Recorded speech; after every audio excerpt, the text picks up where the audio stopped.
Καλησπέρα σε όλους και όλες. Είμαι ο Πανεπιστημίωτης και θα είμαι ο συντονιστής εκ μέρους της φιλοσοφικής ομάδας Gavagai, του τρίτου και τελευταίου μέρους της Ημερίδας. Θα ήθελα να σας ευχαριστήσω και εγώ με τη σειρά μου που βρίσκεστε εδώ σήμερα. Είναι μεγάλη μας χαρά που η σημερινή ημερίδα θα ολοκληρωθεί έπειτα από τις εξαιρετικές ομιλίες που προηγήθηκαν με εκείνη του καλεσμένου μας, του Zahavi. Δεν σας κρύβω ότι στις 6 Οκτωβρίου του 2017, που τον προσκαλέσαμε για πρώτη φορά, δεν μπορούσαμε να φανταστούμε τι θα συμβεί σήμερα. Επιτρέψτε μου μία σύντομη αναδρομή στο παρελθόν στα αγγλικά, που να οδηγεί τελικά στην Παρασκευή 23 Νοεμβρίου 2018. I think it was in 2010 when I first encountered Professor Zahavi's writings. It was in my second year of undergraduate studies in a course entitled Continental Philosophy, where Professor Haji Moises discussed Zahavi's book on Husserl. At that time, his thoughts seemed to me as a huge intellectual challenge that really scared me to death. I began skipping class, and I ended up abandoning it. In 2013, we founded Gavagai Philosophy Journal, and as a group of undergraduate and graduate students, we began discussing various philosophical subjects, such as the mind-body problem. This very subject inspired the question of our first issue: what is the ontological status of the mind? Undergraduate students, young scholars, and academics responded to our call and contributed to our newborn initiative.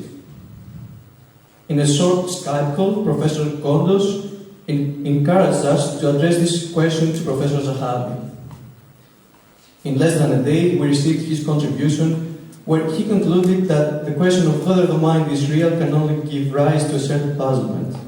Any attempt to deny its reality, as well as any attempt to affirm the reality of anything else, points back to and presupposes the existence of the mind.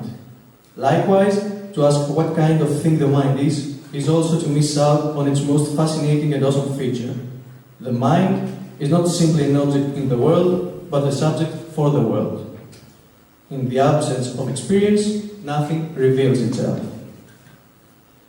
In the following years, Zahavi's thought remained a constant challenge. In 2017, Gavagai organized an open reading group that lasted more than 6 months on his book Self-Awareness and Alterity, while simultaneously we obtained a growing interest on his view on the naturalism phenomenology discussion, where there is to be found a broad idea on current philosophy. The idea that philosophy may be the product of a mutual inspiration from both analytic and continental philosophy, cognitive science, phenomenology, and other. During the fall of 2017, this time encouraged only by our own interest in Zahavi's thought, we attempted to organize a conference dedicated to the subject of consciousness, having him as a keynote speaker. Hopefully, he kindly accepted our invitation to give a lecture in Athens in 2018. Today, after a flat tire, and only with a hand luggage and to talk on consciousness, self-consciousness, and selfhood, he came for the first time in a philosophy conference in Athens. It is with great pleasure and honor that I am welcoming Professor Zahavi.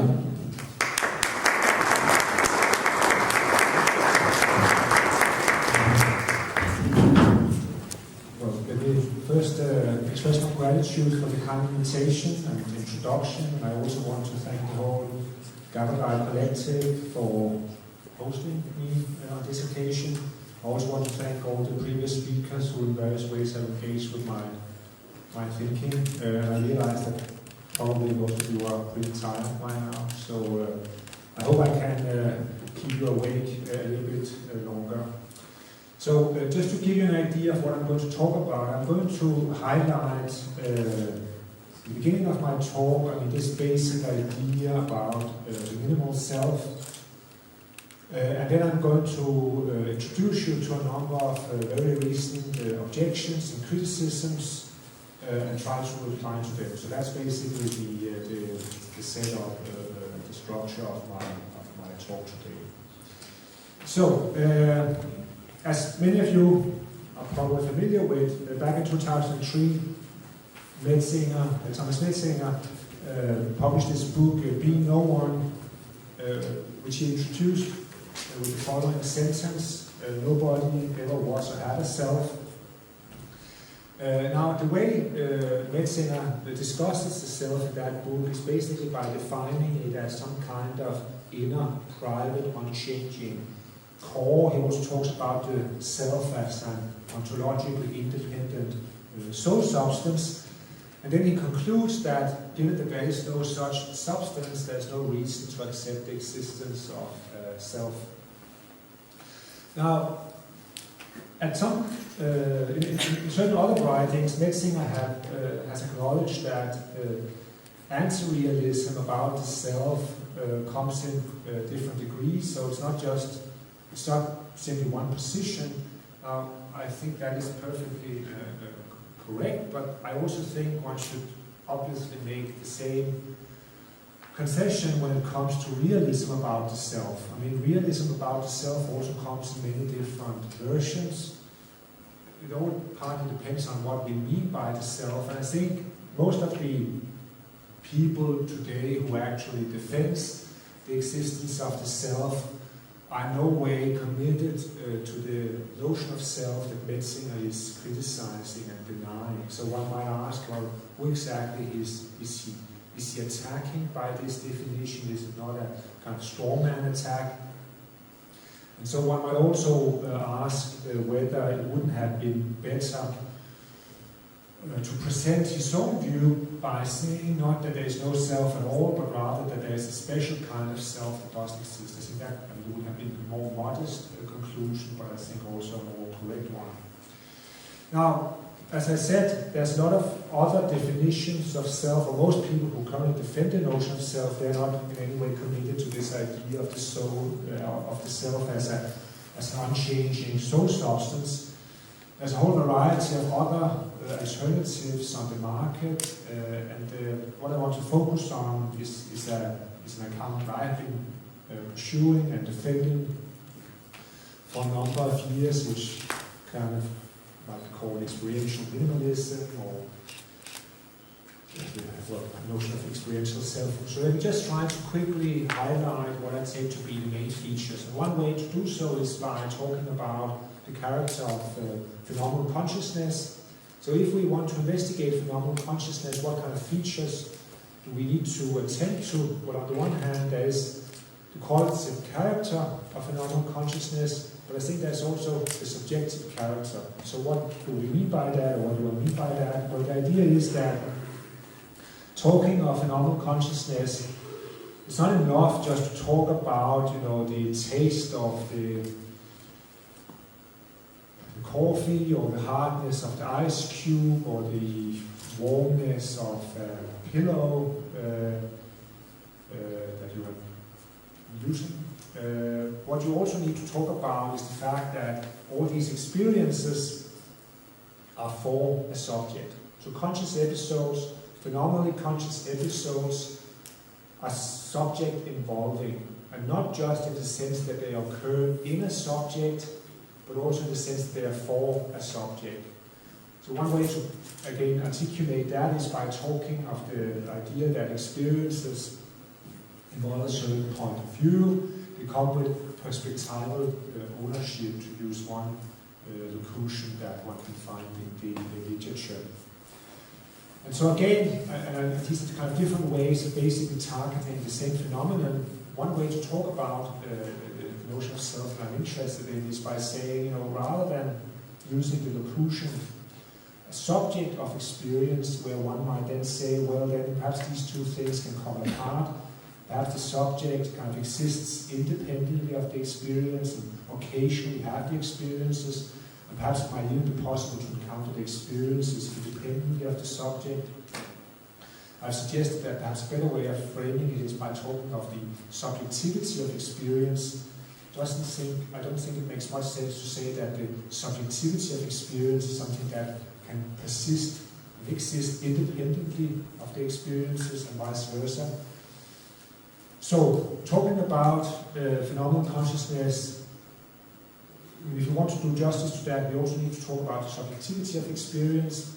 And what that means is basically that in addition to the fact that experiences have positive features, they are not anonymous, they are not unowned, and the fact that they are owned, the fact that there's ownership involved is something that is also experientially manifest. It's not merely a conceptual requirement, it's not merely a metaphysical requirement, it's something that is phenomenologically given.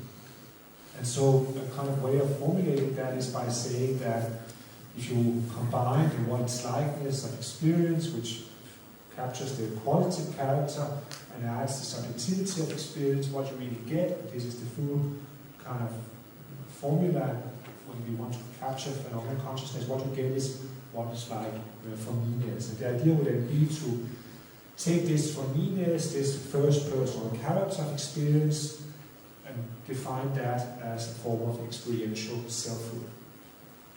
So again, I will try to kind of present this idea in different ways.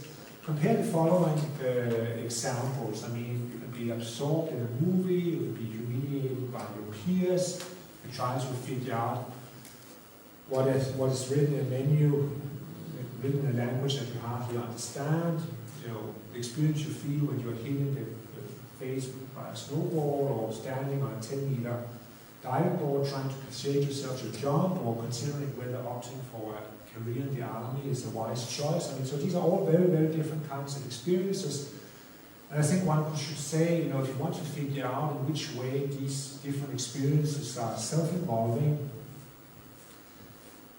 we have to acknowledge a wide variety of diversity. It would be very strange to say that all of these experiences involve the self in precisely the same way. Sure, there's a lot of difference to accommodate, but I think one can concede that. I think one can concede the fact that all these different experiences are self-involving in different ways, while maintaining that there's also something they have in common, that there's also a certain kind of self-involvement that is common to all of these different experiences. What is that? What is it that they have in common, qua being conscious experiences? I would say it's their first personal character. Now again, there might also be varieties here, but I think there's something fundamental that they all have in common. That is the basic forminess. So this first-person character is not about the existence of an additional self-quale. I mean, the claim has never been that the forminess, that we should kind of understand the forminess in the same way as we should understand the smell of coffee, as if regardless of what we are doing, there will always be this kind of additional component on top of all the other components that the experience contains. Because to do that, or to try to understand, to conceive of the forminess in that way, is just to look for it in the completely different place. The forminess is not supposed to capture a specific content. It's not supposed to contain to target specific whatness. It's supposed to capture the specific first personal how-ness of all the different experiences that I might be going through. And so, again, one thought experiment one might use in order to get a grip on, hopefully, on what I'm talking about here would be in the following way. What is at stake in the forminess cannot be captured in terms of the specific kind of experiences I'm having, or the specific beliefs I'm having, or the specific preferences I'm having. Now, what kind of experiences I'm having, or what kind of preferences I'm having, and what kind of beliefs I'm having might all be very relevant if we're talking about certain other components or models of self. And so, for instance, I mean, if we're talking about more normatively loaded notions of self, I mean, all these things are very important. I mean, whether I, favor certain political parties vis-a-vis certain other political parties, tell you something about who I am, what my preferences are, what kind of person I am. I have no problem with that, but that's not what this notion of meanness and this notion of experiential self is supposed to target. Because even if somebody else had precisely the same kind of preferences, beliefs, and experiences as myself, they wouldn't be my experiential self. So, again, one thought experiment one might use to highlight this idea is, imagine that there were two clones with exactly the same experiences, exactly the same preferences, exactly the same beliefs, and what the experiential self is supposed to capture is precisely what distinguishes those two clones. So it doesn't have anything to do with narration, a narrative, self-descriptions, or preferences, or values, or norms. It has to do with the first personal power of experience, which is different even in the case of two clones who are otherwise very similar. So, just to come back to Metzinger's definition, for Metzinger, the self is supposed to be some kind of unchanging, non-experiential soul substance. He denies that's any philosophical and scientific reason to accept that, and so he concludes that we should just get rid of the self. Now, on my alternative proposal, and again, this is just one alternative proposal, there are again many other ways one could challenge Metzinger's definition. On my proposal, the self is not something apart from the experiences, it's rather a certain structure, a certain dimension of experience. And so one might say, and again, this vis-a-vis certain other accounts, that on my understanding, selfhood is basically a built-in feature of experiential life. So if there is experiential life, you basically have selfhood there as well. It's not as if we shouldn't conceive of this as if first there's experience, and then we have to add a number of other components on top of that in order to. So I think that Margolis was right when he, back in 1988, wrote that only the utter elimination of experience could possibly vindicate the elimination of selves. But what is really interesting about Margolis' piece is that he made this statement in the context of an interpretation of Hume. And so, contrary to a widespread view according to which Hume would deny the existence of selves, Margolis is arguing that no, that is not the case. I mean, what Hume was denying was the existence of a diachronically persisting self, but one can deny the existence of that and still insist that each and every experience is self-involving in a more minimal sense. So, let me also just be forthright about what I take to be the philological kind of credentials of this view. I don't really think it's very original, if you will. I mean, I think there are other more famous phenomenologists who have been defending somewhat similar ideas in the past. Let me just give you a few quotes. So here's from Husserl: "My consciousness of myself and I myself are concretely considered identical. To be a subject is to be in the mode of being aware of oneself." I think what Husserl is articulating here is the very close link between selfhood and self-consciousness. Here we have Sartre saying pre-affective consciousness is self-consciousness. It is this same notion of self which must be studied, for it defines the very being of consciousness. And again, consciousness is by no means impersonal and pre-affectively true, rather it's characterized by a fundamental selfness. And finally, Michel Henry arguing that the interiority of the immediate presence to itself constitutes the essence of ipseity. Ipseity is his term for fundamental selfhood. So I just want to kind of make a brief allude to the fact that I think there's a tradition, there's a kind of historical heritage or antecedents to the view that I'm defending. Okay, this was just a very quick kind of introduction. Now, obviously, this kind of view has over the years been attacked from all kinds of different angles. Earlier today, we have already seen some of the possible ways it might be challenged. And so let me just quickly highlight some of the kind of concerns that have come up. So one concern is the following. I mean, is it not too minimal an account? I mean, I'm kind of equating subjectivity and selfhood, but is there not more to selfhood than mere subjectivity? Is subjectivity not something we might ascribe to any sentient creature, but it's not the case that selfhood is a more demanding notion? Then there is this question of whether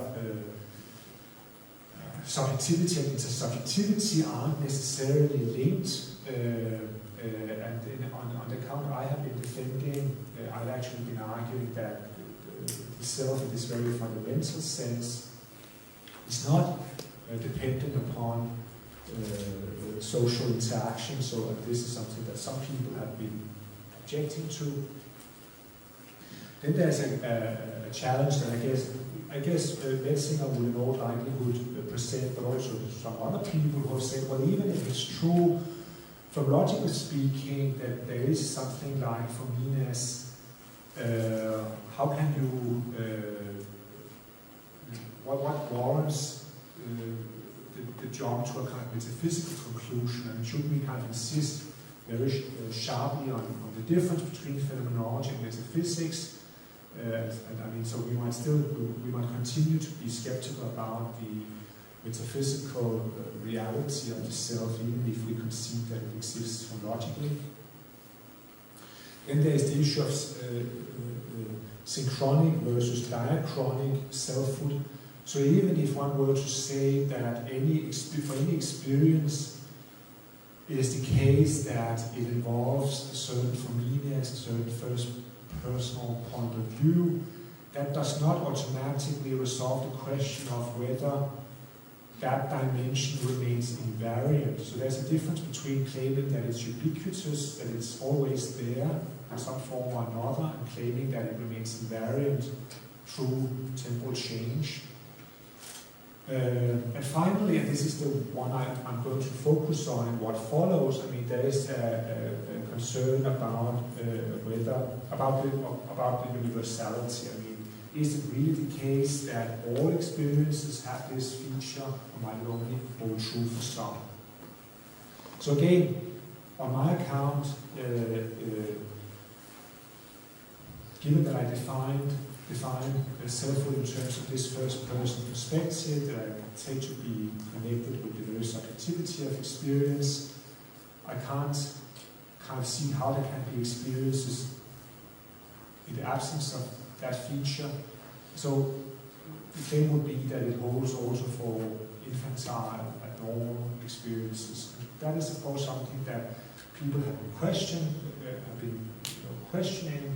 So some have argued that, well, perhaps you're right to claim that adult, wakeful experiences have that feature, but and some have even said, well, actually, it doesn't even hold true for all adult experiences. So it only holds true for a very specific range of adult experiences, namely reflective adult experiences. And then there's an even more radical position claiming that actually it doesn't hold true ever. It's a complete fabrication. There is no such thing as Forminas. Some people who defend this. So again, just for you to understand the radicality of this later view, here, I mean, the concern here is not about the metaphysical claim. What people are objecting to is the phenomenological claim, and they're basically claiming that there's simply not such a thing experientially. This is a view that some Buddhist scholars have been defending. But I want to focus on objections that have basically been that concerns what's highlighted in red now, and what I want to focus on are basically 4 articles that came out last year, all in the Review of Philosophy and Psychology. So I want to present some of the objections from this very recent debate and then try to provide some replies. So let's start with this piece by Howard Thompson called Phenomena of Mind in Search of the Subjective Character of Consciousness.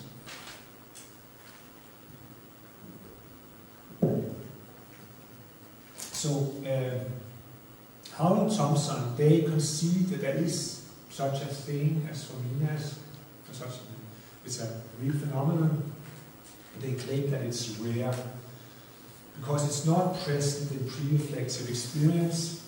Pre-reflexive experience is completely oblivious to itself. Pre-reflective experience is completely absorbed in the world, and so at that stage and on that level, there is simply no, for me, there's no any kind of pre-reflective self-consciousness for that matter. For me, it's understood as some kind of experiential ownership. It's really something that only comes about as a result of metacognitive operations involving conceptual and linguistic resources. And so to suggest that experiences are always characterized by phronesis is to fall prey to what has been called the refrigerator fallacy. And you can probably imagine what that amounts to. So the idea is basically that every time we open the refrigerator, there's light inside, and we then conclude that no likelihood there's also light when the door is closed. That is not the case. Likewise, whenever we reflect upon our experiences, we find experiential ownership, and then we infer that the reflection discovers this pre-existing ownership, but in fact it's the reflection that creates it. Now, Howell and Thompson presents this view, what they call the unreflective naive transparency thesis, as a Sartrean position. I really don't think that is true, but we can always discuss that at the Q&A. Now, in order to understand the position, I just have to add a few comments, because it's very, I think, significant that Howell and Thompson, they're not denying that it's a metaphysical fact and a conceptual truth that experiences are necessarily owned. They're not denying that, nor are they denying that, nor are they denying the existence of first-person authority. They do claim that individuals have privileged access to their own experiential states, such that they have a specific privileged epistemic authority vis-a-vis those states. They're not denying that. Of course, you can find people who would deny it, but that's not Howell and Thompson's view. What they're denying, though, is that any being committed to one, two, on their account, does not in any way doesn't have any implications for the phenomenology of experience. Now, I have to say I find that very surprising. I mean, so what is it that they are saying? They're saying that privileged access, in the sense of having first-person authority to one's own experiences, is something that is not phenomenally manifest. It makes no difference to the phenomenology of the experience. Okay, how should we understand that? I mean, is the idea, or to put it differently, I mean, if I'm experiencing joy and if I'm observing joy in you, if I'm observing that you are joyful, presumably I have different epistemic access to my own joy and to your joy. Does that not make a phenomenal difference? I would say there's a pretty big difference between the joy I'm feeling myself and the joy that I'm observing in you. So how can they deny that the epistemic asymmetry and the different access we have does have an impact on phenomenology? And I think the only way I can kind of make sense out of that proposal is in the following way, that they would say, and they do say, that there is no such difference pre-reflectively.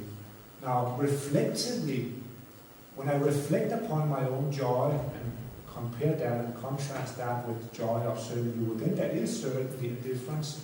But that's only on the reflective level. Pre-reflectively, there is no difference. Why not? Well, because pre-reflectively, and this of course is something they already pointed out in the beginning of my presentation of their view, pre-reflective experiences have no subjective givenness. Because all our attention, the only thing that is given is properties of external objects. So the conclusion or the implication of this obviously is that creatures who lack the ability to reflect upon their experiences, when they are oblivious to whatever experiences they are undergoing. Their experiences are like nothing to them. For them there will be nothing it's like to be joyful or nauseous.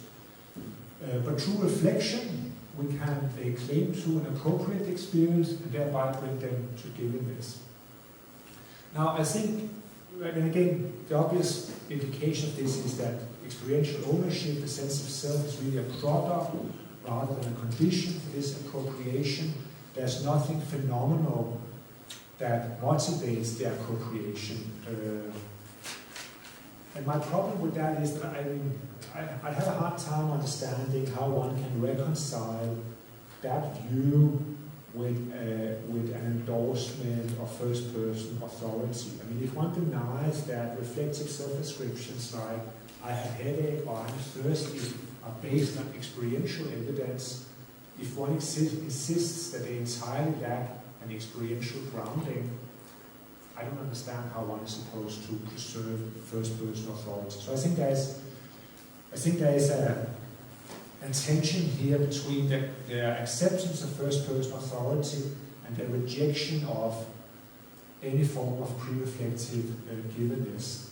Furthermore, this is of course the standard argument against the refrigerator fallacy. According to Howard and Thompson, the experiences gain first-person givenness, gains for me-ness as a result of being targeted by a higher order act. But the big question is, well, how exactly is that supposed to happen? How is it that a certain non-conscious mental state can be imbued with first-person subjectivity as a result of becoming the object of a higher order act? I mean, this has always been one of the problems, I think, confronting higher order representationalism. And in the article, Howard and Thompson do not offer any solutions to that problem. Okay, let's move on to the second article by Marie Guillot, I Mean Mine, on a confusion concerning the subjective character of experience. So what Guillot is pointing out in her article, which I think is the most interesting of the four that I'm going to discuss, what she points out is that when looking at the discussion as it has taken place over the last 10 years, there has been a certain proliferation of technical terms introduced into the debate. So people have been talking about for meanness, mindness, of ownership, sense of self, etc. And on her proposal, what Guillot is basically arguing, and she's basically restricting her focus to these three notions. She claims that they are not synonymous, and that they actually target different phenomena, and that the fact that people have been using them synonymously ultimately reveals a kind of conceptual confusion. So how does Guillot define the different things? So for meanness, it's the special awareness that the subject has of the experience she's undergoing. Meanness is when the subject figures as an object of awareness.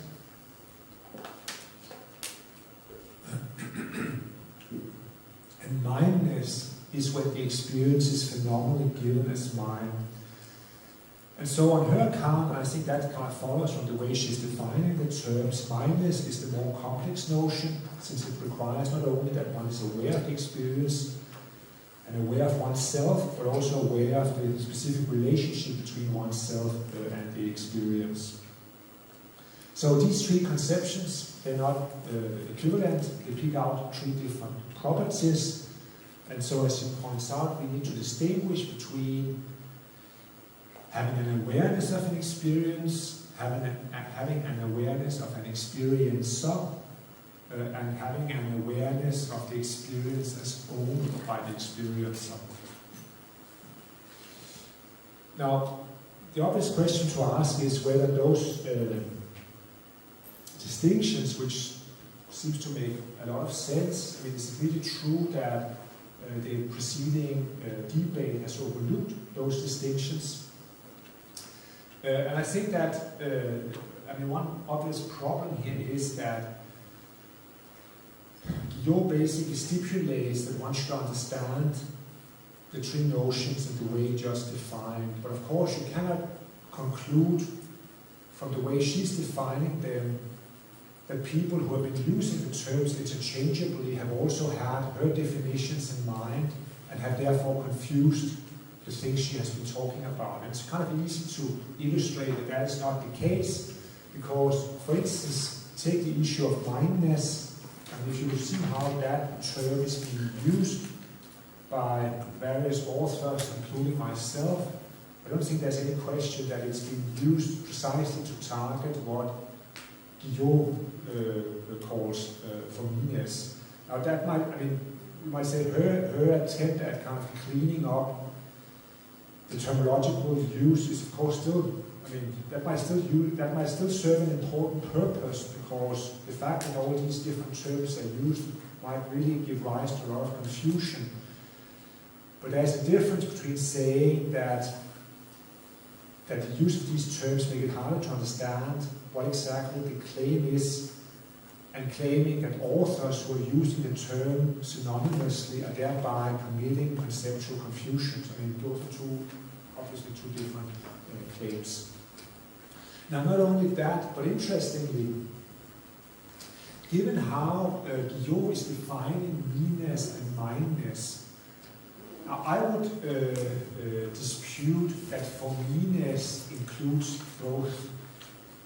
Now, Guillaume, however, because being pre-reflectively aware of an experience is not the same as being aware of oneself as an object, nor is it equivalent of being aware, thematically aware of the experience as one's own.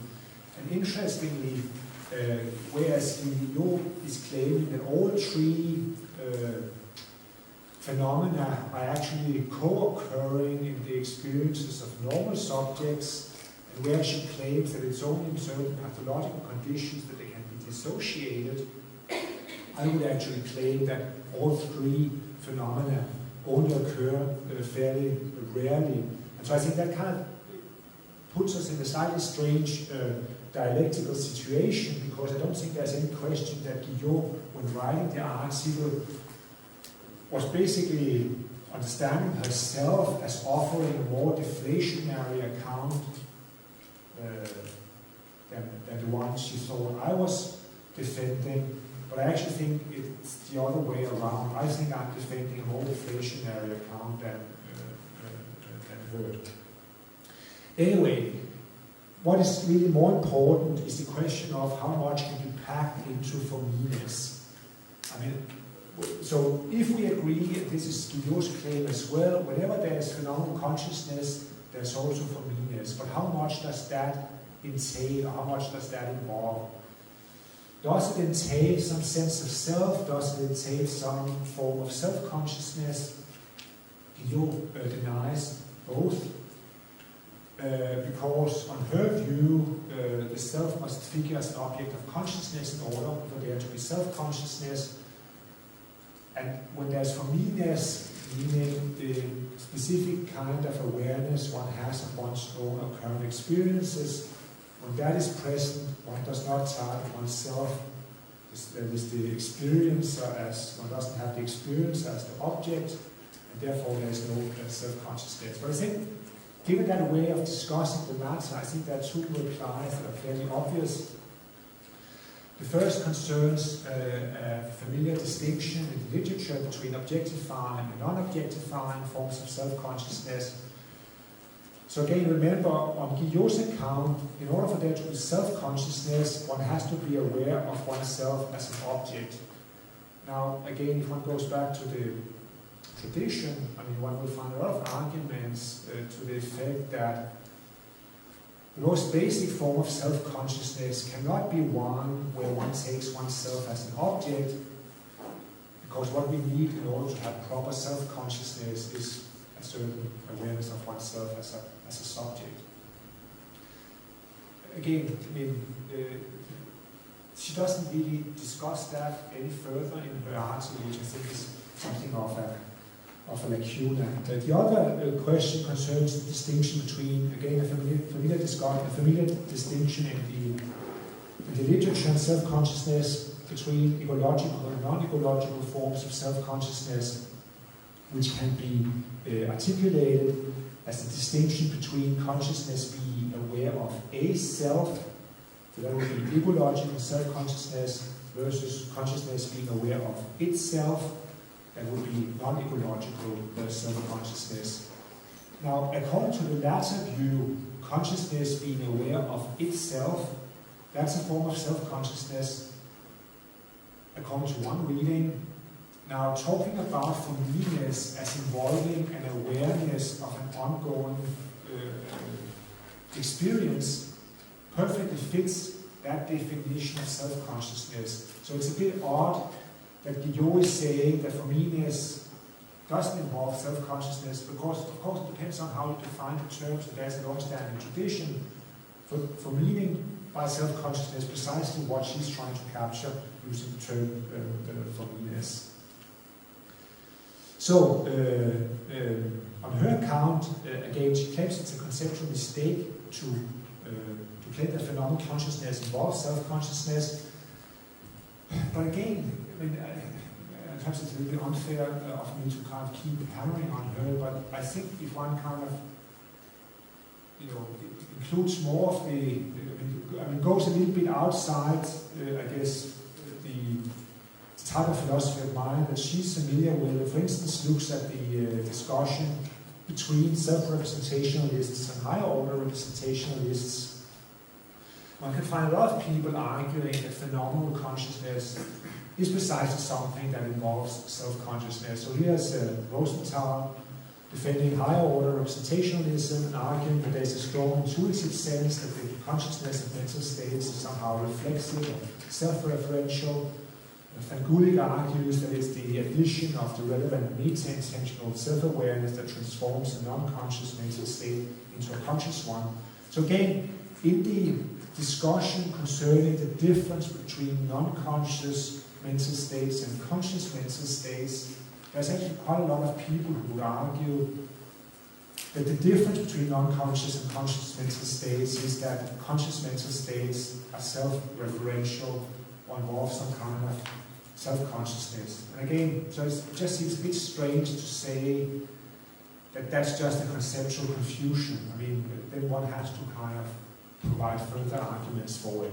Now, of course, it's not just the higher order representationalists who have defended that view, it's also a view defended by people from the Heidelberg School, it's also a view you can find among a number of phenomenologists, including not only Sartre, but also Brentano, and I mean, the only reason why I put his name in brackets is because one might wonder whether Brentano deserves to be included as a phenomenologist, but he certainly held the view that the difference, he held the view famously that a conscious mental state involves two objects. It has a primary object, which in the case of perception might be the chair and currently looking, but it also has a secondary object, namely itself. That's what makes it a conscious mental state. But there's also a lot of similar ideas in Buddhism. So let me just here reference Dharmakirti's definition of self-awareness as the awareness that mental states have of themselves. And the fact that Buddhist scholars talk about self-awareness is of course also an obvious argument in defense of the view that non-ecological versions of self-consciousness makes a lot of sense, because the Buddhists are typically people who deny the existence of self. The fact that they deny the existence of self doesn't prevent them from talking about self-awareness. Santa Baxita talks about a non-intentional self-awareness that accompanies all object cognition, makes consciousness conscious, being very similar to certain ideas found in phenomenology. And Dignaga talks about how self-awareness constitutes an immediate non-conceptual access to objects of life. So this is just to say that there's actually a very, very widespread, there's a very there's a huge variety of positions in philosophy, both Eastern and Western, who argue that phenomenal consciousness includes and involves some kind of self-consciousness. So to claim that recent defenders of that view are just conceptually mistaken because, I don't give so much for that claim, I guess. But then finally, you also claims that my move from talking about forminess, which he accepts, to talking about that as involving some kind of self experience is unwarranted. Why is that? Because experience and experiencer, or self and experience, are distinct particulars, so being aware of one doesn't automatically involve awareness of the other. And that's of course true, but the only problem is that that specific objection obviously fails to hit the target if people are defending a deflationary notion of the self, where the self is precisely not understood as something distinct from the experience.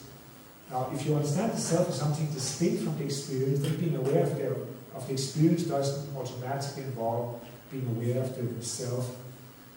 But as you hopefully remember, my way of talking about the self was precisely not to talk of it as something standing beyond or apart or above the experience. My claim was that it makes sense to talk about the self as a certain structure or dimension of the experience.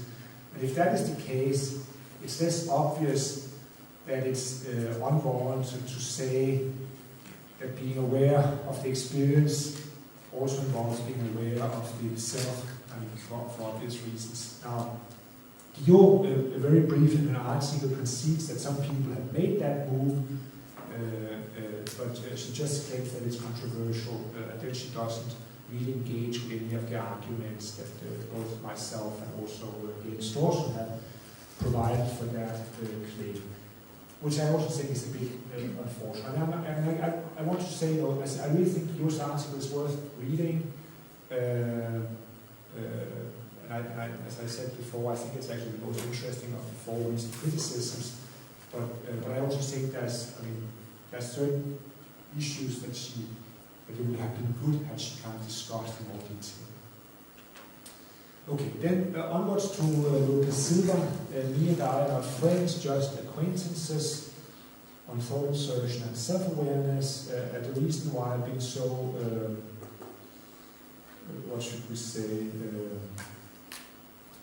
petty to point out that there is a spelling mistake in the article. The title of his article is basically due to the fact that Lucas Silva claims this article is basically one long criticism of my view.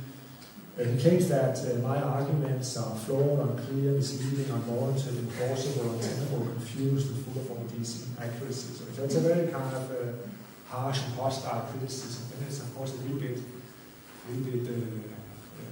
awkward, and that's even a spelling mistake in the title of his own article.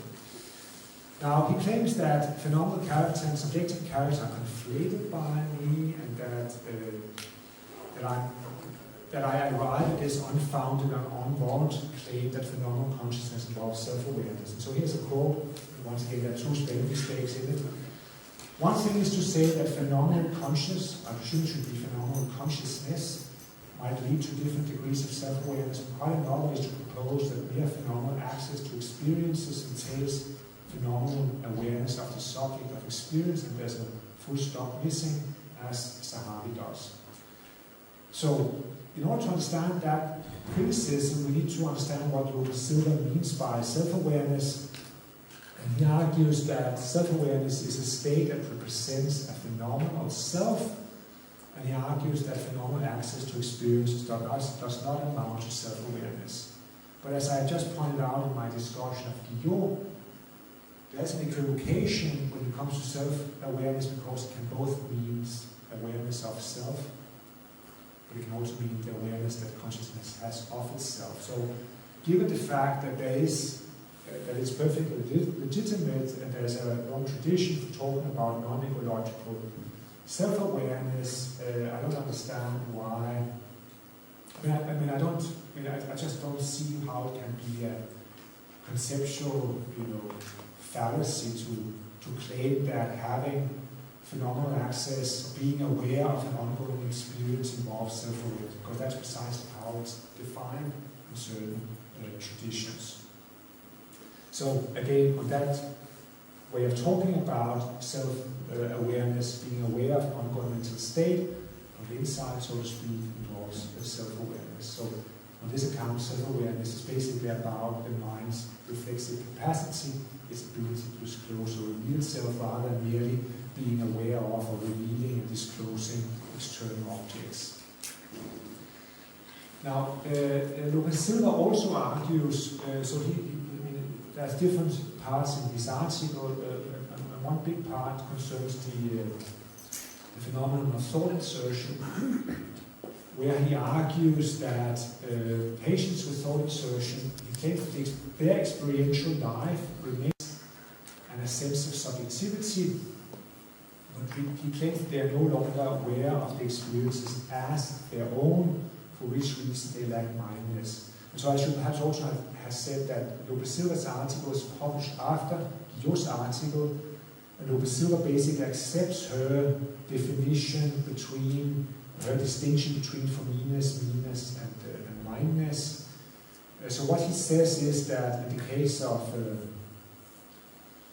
thought insertion, there is a preservation of meanness and a preservation of meanness, but no mindedness. And then he claims that the fact that those experiences lack mindedness, understood as an awareness of the experiences as my own, is a kind of obvious objection to my universality claim.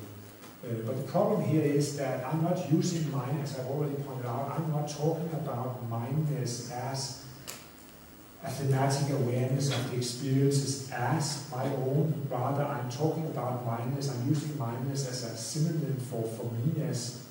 And so given that Lucas Silva is conceding that episodes of thought insertion do preserve meanness, and since I was discussing thought insertion in order to show the very same thing, it's kind of very unclear exactly what the disagreement is about. So there just seems to be a whole lot of conceptual confusion actually going on in some of these recent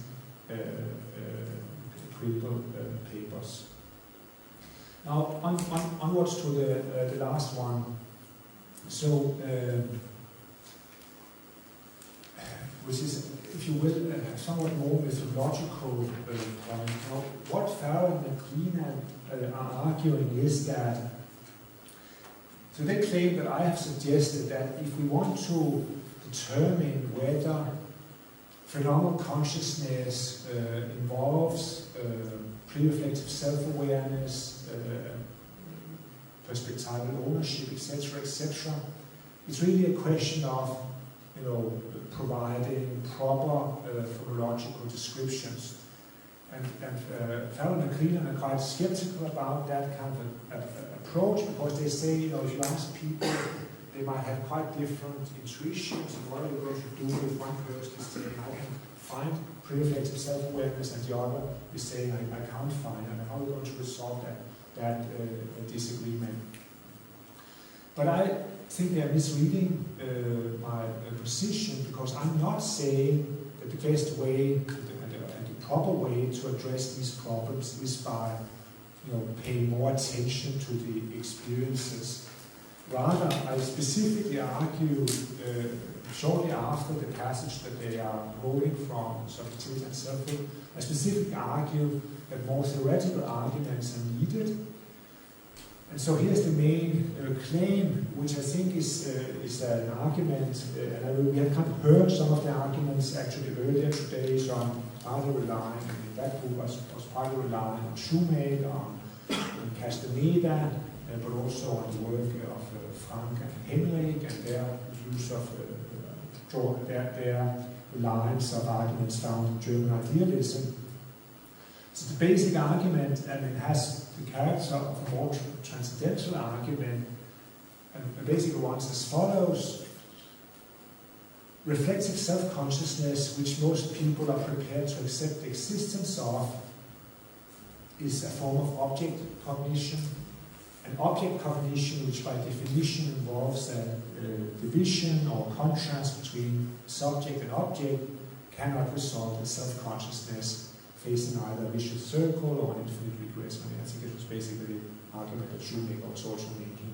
So, in order to have reflective self-consciousness, or the claim is not that we should then conclude that there is no such thing as reflective self-consciousness, but the claim is rather that in order for that to be possible, there has to be another form, another non-dual form of non-objectifying self-consciousness. Now, there might be ways of disputing that argument, but I think in order to criticize the position, that's the argument one should engage with, rather than ascribing it a view that it's just because I'm a better introspectionist than the rest of my critics that I'm not making the claim I'm making. So I think that if one wants to defend, or at least my own defense of there being a tight link between consciousness, self-consciousness, and selfhood, certainly don't think that that has been based on my close scrutiny of my own experiential life. I don't think I'm very good at that in any case. And I also think this is really what is at stake ultimately, I think, in McLeland and Farrell's argument. They seem to think that that's what phenomenologists are doing. Phenomenologists are really in the business of delivering, fine-grained, introspective reports. And of course, I think that's just nonsense. I don't think that phenomenology is primarily about describing the phenomenal character of consciousness. And I think that a lot of the arguments, in fact, that have recently been presented in these articles from the Review of Philosophy and Psychology, they all seem, they really think that they seem to assume that the insistence on there being a link between consciousness, self-consciousness, and selfhood are primarily to be found in descriptive findings, and then they claim that by offering other descriptive findings, one can kind of undermine those claims. I think that's a mistake. I think there's a lot of other more overarching theoretical commitments that the people defending the view is committed to, and it's those theoretical commitments that the critics ought to engage with rather than, again, just pointing to alternative descriptive findings. So what might those theoretical commitments and wider assumptions amount to? Well, first of all, there's this issue about the difference between unconscious and conscious mental states. There is the issue of how to understand and justify the first person that believes. There is the issue of whether it's part of the relationship between insisting on the first person perspective and the kind of privileged or distinct access one has to one's own mental life, and how that relates to social cognition, and there's the whole issue of inner time consciousness. And so all of these topics are unfortunately topics that have by and large been ignored by recent critics. So I think that one unfortunate limitation is that it has been far too myopic. I don't think it has really engaged with some of the more overarching arguments behind this position, but it's kind of approaching it as if it was merely concerned a descriptive disagreement. And I think this is, for instance, very clear in the case of Lucas Silva, that all his hostility seems to be based primarily on a misreading of my position, and the view he's defending himself is basically the same as I'm defending. So it's very strange. It's very hard to understand what's actually at stake here. So to put it differently, and I also think that's part of perhaps the focus of these recent papers. That at least in my own work, I have been drawing on a variety of different theoretical resources, not only including phenomenology and analytic philosophy of mind, but also history of philosophy, ancient philosophy. And I think if one kind of takes that whole range of different perspectives into consideration, I mean, it will also kind of dawn quickly that this is not just a question of a descriptive disagreement. And what I also have to say, what I found quite disappointing, and I was very pleased to see that was not the case today, is that all of these authors who published papers in 2017, I mean, none of them were considering what I take to be my most extensive discussion of these issues in the way I've been presenting it itself and other. They were all kind of going back to subjectivity and selfhood from 2005. And of course, I mean, it's not that one can necessarily demand of anybody that they should read all publications of whoever they're criticizing. The only problem is that many of the objections that they were raising were actually objections that I had kind of anticipated and tried to address in Self and Other. So I think the discussion would have really made more progress if they had kind of been consulting and discussing that. So to conclude, I mean, I kind of remain committed to the idea that it's a conceptual, metaphysical, and philological claim that experiences are first person, self-involving. I think that prior to reflection, experiences are not like nothing, they're not experientially visible, mainly inferred, as some people have argued, nor are they intersubjectively accessible in the same way as public objects. And the fact that they are both experientially, I mean, and if you have to conjoin both things, I think that's all I need in order to insist on the presence of a first-personal givenness in pre-reflective experience. Experiences are perspectively owned. I think this holds true even in the case of infantile, meditative, and pathological experiences.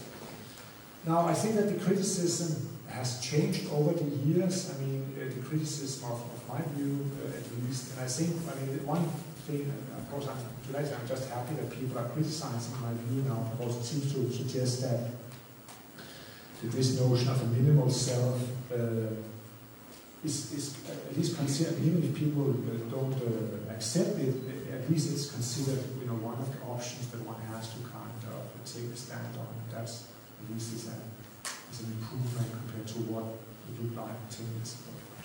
Thank you very much.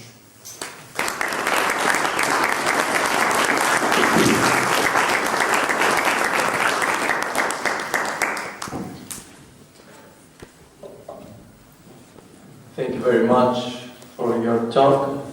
It's time for questions. Professor Hatzmoisis. Thank you very much, Jan. A brief question in two parts.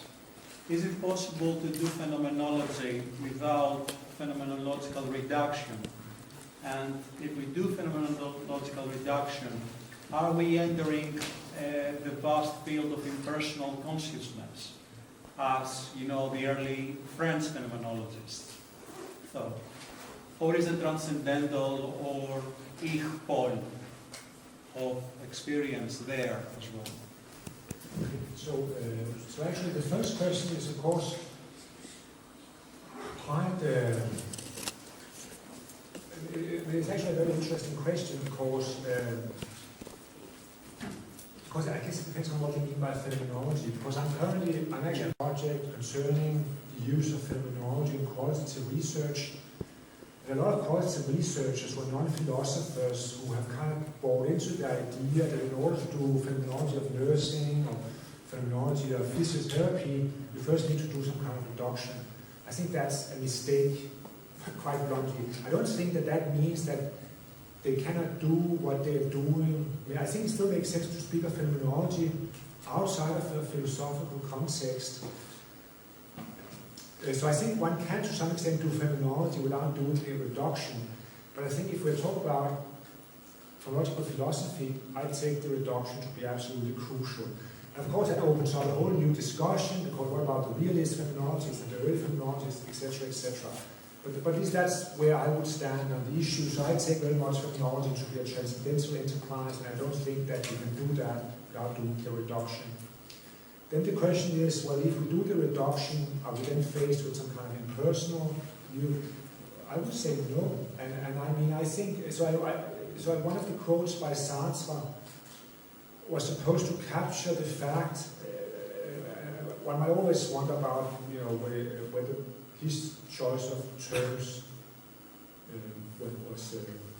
is the best choice of terms, but the way he was putting it was to say that we shouldn't move from the realization that consciousness is impersonal to the sense, to the claim that it's completely non-self-involving. And I think that's probably also what I would say. I mean, so it depends on what we mean, it also depends what do we mean by person, etc., etc. But at least I would say this.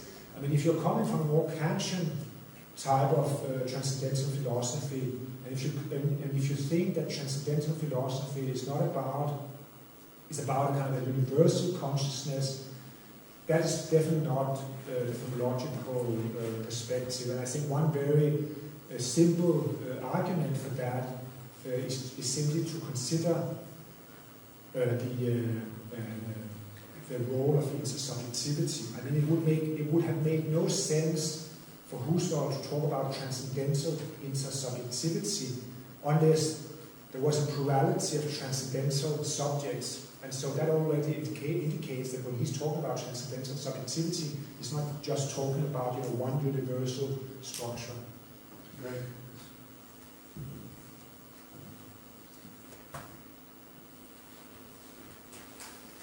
Hi, thank you.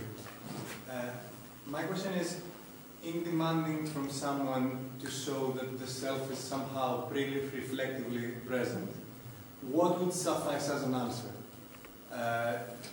Empirically speaking, because if it is some kind of introspection, then that automatically necessarily introduces reflection, and thus the ball is off the court automatically. Yeah, but I guess, I mean,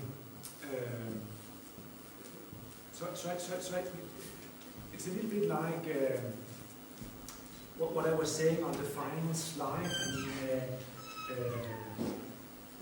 on the second bullet point. So the question is, how should we view experiences when they are simply lived through, prior to reflection, prior to introspection?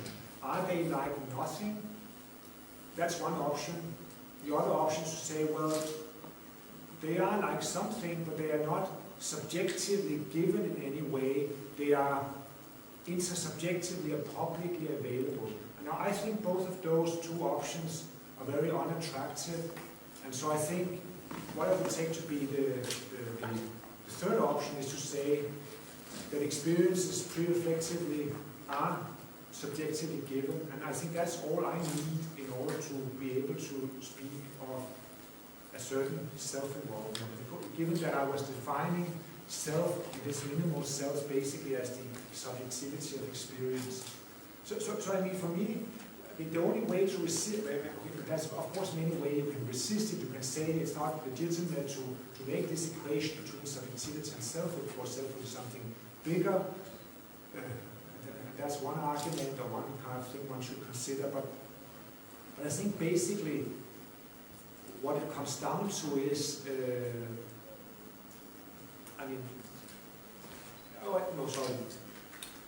I think that the most straightforward denial of that would precisely be to accept one of those two positions. I mean, either claiming there are no, pre-reflectively there are no, the experience is not given at all, or to claim that they are given in the same way as publicly available. I mean, I have to say I find both of those proposals kind of insane. So perhaps, yeah, I don't know what else to say.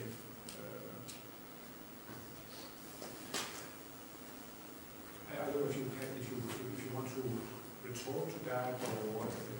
No, I was just thinking it's an unfair demand to make, and it has parallels in the philosophy of language, where to prove there's often the demand made in order for us to prove that words are hooked onto the world somehow.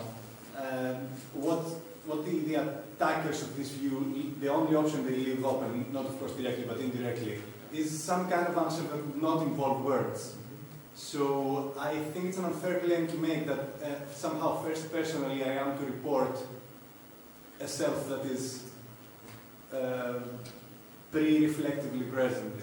So I think that you'd have to go to some kind of heterophenomenology perhaps, or observe how other subjects act, and then of course projecting your own conceptual scheme, phenomenological experience and whatnot, infer that subjects who are evidently not reflectively acting, act as if they have a self. So for example, when a sense of danger is present, they do act towards the protection of the self. I don't know if it makes any sense to the sort of approach. No, I guess it does, but I mean, I guess I'm not so super happy about suddenly having to endorse a kind of Denetian position to defend my own. I mean, I think that would be a bit strange.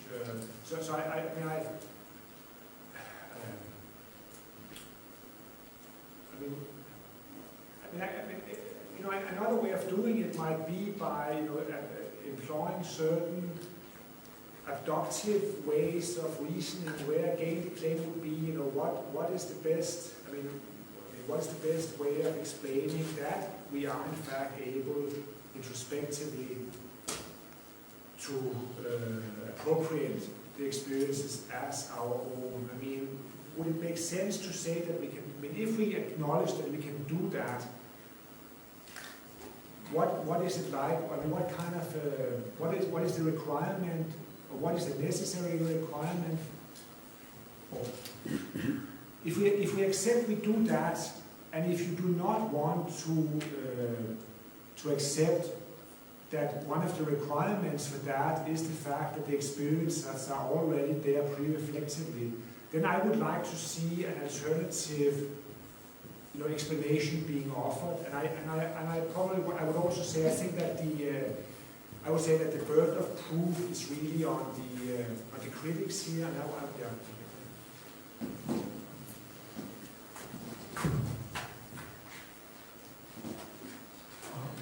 Are all experiences the same? Are experiences relating to another person involve a higher degree of selfhood? At least in the sense that we have to recognize ourselves as different from the others. Absolutely. I mean, so I guess I should have spoken about that as well. It came up in one of the earlier talks. So everything I've been saying is not meant to exhaust the topic of self-experience or exhaust the topic of self-consciousness.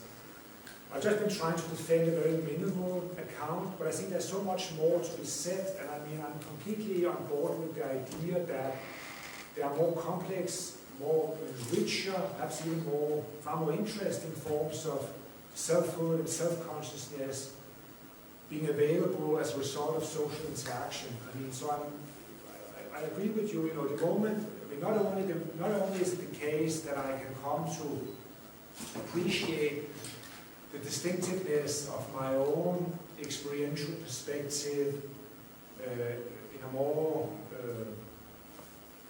articulate manner, the moment I'm able to appreciate that there are other perspectives that differs from my own.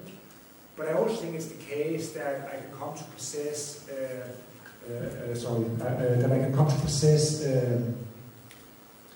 a more refined type of self-consciousness the moment I appropriate and internalize the perspective of the other on myself. I mean, so I think there are all kinds of stories to be told.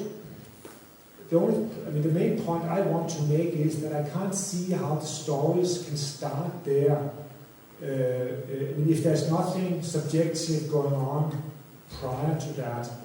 So to claim that our experiences are initially anonymous in a very strong sense, in the sense that they are either like nothing or they are publicly available in the same way as chairs are. I mean, if that's your starting point, I mean, I have a hard time understanding how the whole edifice can be built upon that. So that has been my main, one of my main ambitions, to try to secure a certain experiential foundations for all the rest. So I agree with what you're saying. Θα κάνουμε μια τελευταία ερώτηση. Okay.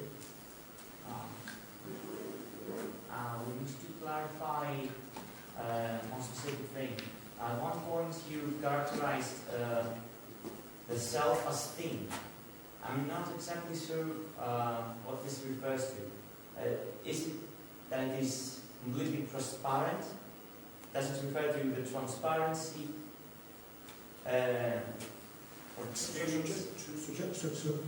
Sorry, just to be sure, were you saying that I had said that the self is a thing? At some point you referred to something that I don't... That seems a bit weird because that's not a view I would hold. I mean, I don't think the self is a thing. No, I didn't say that you support. Okay, sorry. I think that you referred to a thin self at some point. Okay. And I didn't quite understand what this refers to. Okay. What the thinness. Well, I don't know. Perhaps I don't know whether that was the view. I mean, so Guillaume talks about meanness and talks about the presence of self being phenomenologically available when I objectify myself. I mean, so if the self figures in experience as an object, that's when it's legitimate to talk about the self being present in experience. I don't know whether that was perhaps the position that you were referring to, and I would have a problem with that because obviously I think that the self can figure in many other ways, and that it also necessarily has to figure in other ways in order for the self to even be identified as an object. Because if it was just an object like a lot of other objects, it wouldn't tell me that it was me. I mean, so it wouldn't be a self in the proper sense of the term. But I don't know whether that was the bullet point you referred to. Not exactly. I had a certain thing in mind. Maybe we can discuss this later.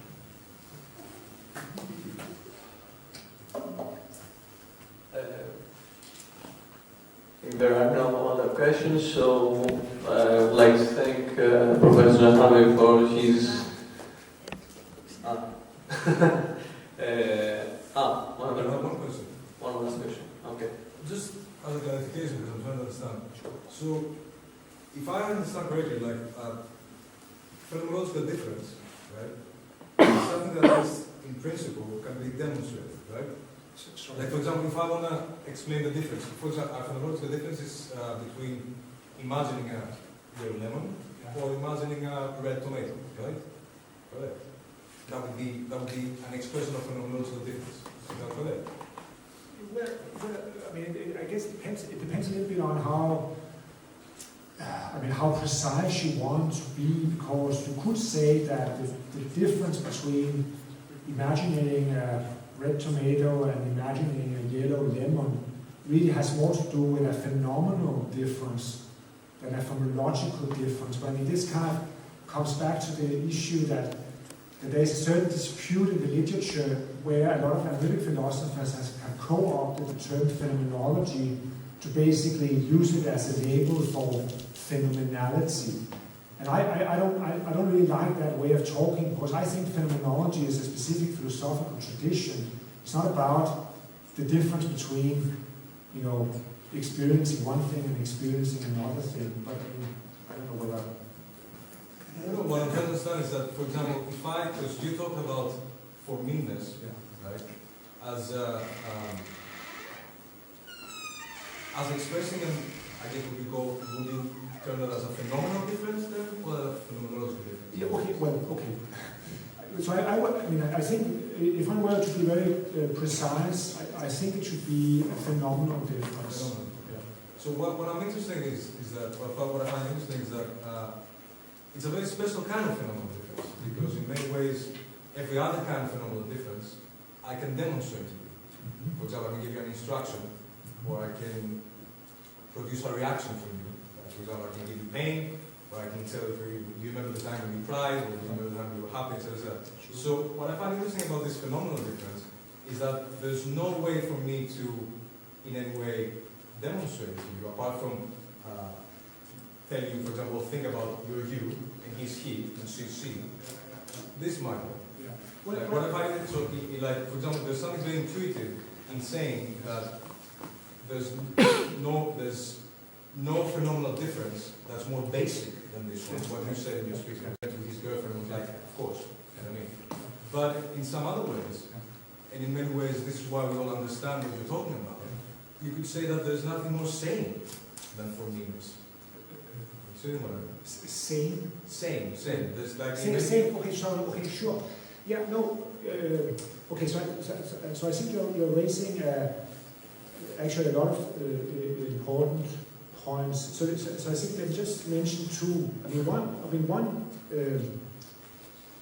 The first one might not have been what you were immediately thinking of, but I mean one concern that sometimes come up is that talking about formeanness in the way I'm doing it is a bit problematic because it basically seems to be impossible to come up with any counterexamples because it seems to be such a fundamental feature of experience that you cannot point to any experiences that lack it, and so it's kind of hard to.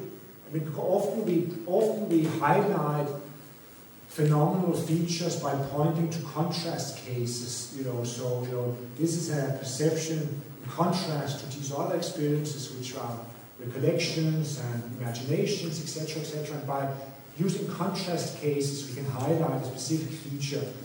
But given the way I'm talking about formeanness, you cannot really do that because it seems to be a feature of any experience whatsoever.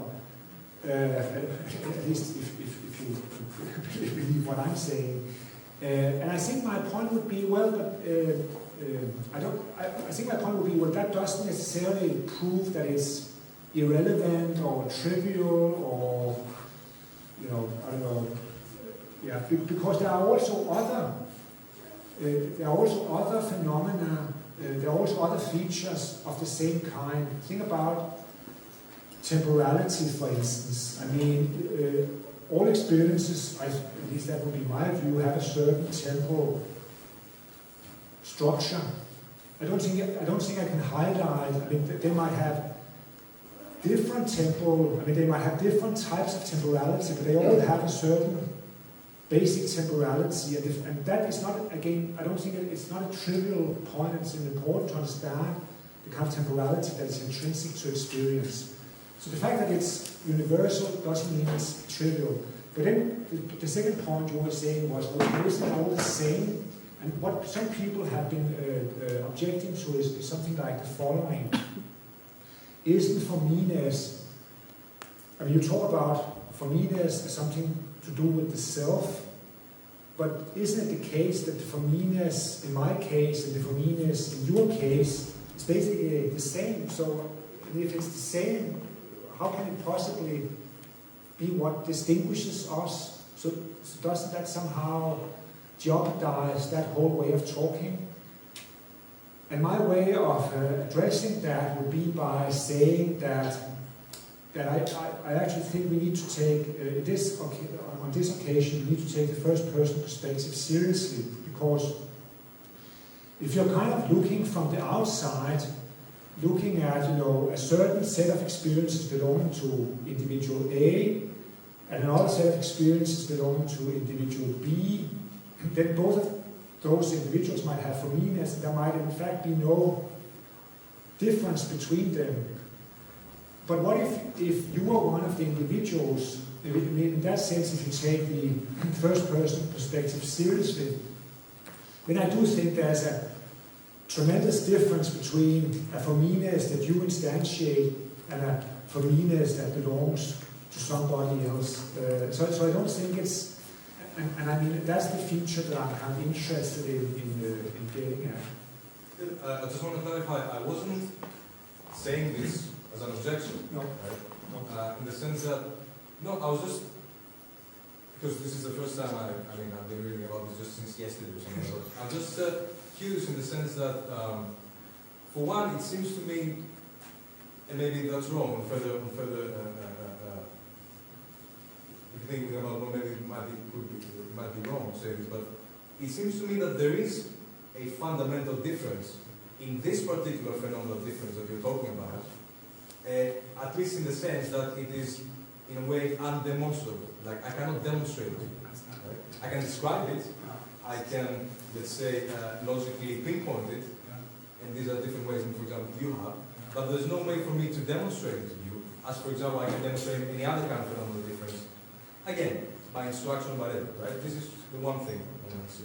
The second thing is that what I said about, for example, one may say, again, intuitively, that no, on the contrary, it's not that this is the, my for-me-ness and your for-me-ness express ultimate difference, but they express ultimate sameness. For example, you said, for me, that's not an objection so much.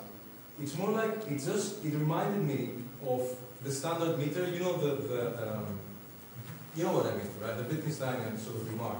So in a way, it could be that you could embrace this this bipolarity of for-me-ness. You don't have to necessarily how can I say, deny this other view, but you can say, no, exactly. It is, you can say this and that just shows the particular position that for-me-ness has in the phenomenological narrative discourse, etc. So that was that's what I was driving at, not so much at that it could actually be, in a way, and if you combine that with the other thing, with that in its essence it's something completely, it's a phenomenal difference, it's much different than all the other phenomenal differences. This could be one reason why this is so, that it especially it plays a sort of standard meter role in this particular game. And this is why you can say one and the other, or you can say neither. Thank you very much. I think it's time to end this conference. I would like to thank Professor Zahavi for this great